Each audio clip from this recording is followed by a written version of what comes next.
حضرت سلطان محمود غزنوی اپنے کچھ سپہ سالاروں کے ساتھ جنگل کے رستے سے بھٹک گئے۔ عصر سے وقت تیزی سے سورج ڈھلنے کی طرف گزر رہا تھا۔ سلطان جنگل میں راستہ تلاش کرنے میں سرگردان تھے کہ ایک ہندو دھرم کی شہزادی پر نگاہ پڑی۔ اکیلی شہزادی اور اس کی کنیز اس چیز سے بے خبر دریا کے کنارے پاؤں ڈبوئے بیٹھی تھی کہ ان کے پیچھے ایک جنگلی ریچھ پہنچ چکا ہے۔ اس وقت تک کہ سلطان کا تیر اس کے حلق سے آر پار ہوتا، وہ ریچھ شہزادی کی کنیز کو ایک ہاتھ کے پنجے سے ضرب دے چکا تھا۔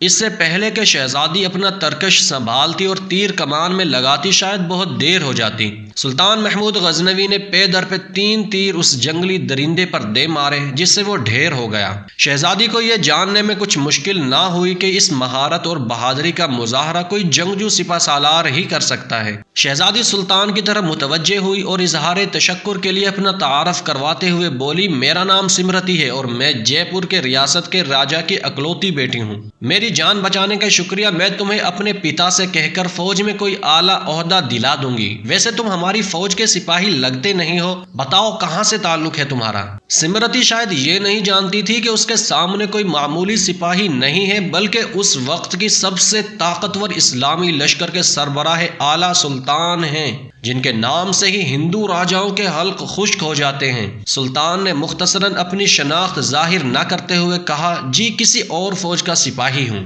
چلیے محترمہ، میں آپ کو کسی محفوظ مقام پر پہنچا دوں گا، آپ میرے پیچھے چلتی جائیں، اندھیرا بڑھتا جا رہا ہے، رستہ نہ ملا تو شاید اسی جنگل میں رات بسر کرنی پڑے گی۔ شہزادی سمرتی جان چکی تھی کہ یہ شخص لالچ اور خوف سے پاک ہے۔ وہ سلطان کی نظروں میں حیا دیکھ کر خود کو محفوظ محسوس کر رہی تھی۔ جنگل کی خاردار جھاڑیوں کی وجہ سے شہزادی کا پیراہن مختلف جگہ سے چھلنی ہو چکا تھا۔ شہزادی تھکاوٹ سے چور ہو چکی تھی۔ سلطان نے شہزادی کو ایک سخت پتھروں اور درختوں کی اوٹ کی طرف اشارہ کرتے ہوئے کہا، شہزادی آپ ادھر آرام کر لیں، رات کی تاریکی بڑھ رہی ہے اور موسم میں بھی تغیر کے آثار ہیں۔ اندھیرے میں مزید سفر گھنے جنگل میں کرنا دشوار ہے۔ الا صبح نکلے تو شاید میں آپ کو کسی محفوظ مقام پر پہنچا سکوں۔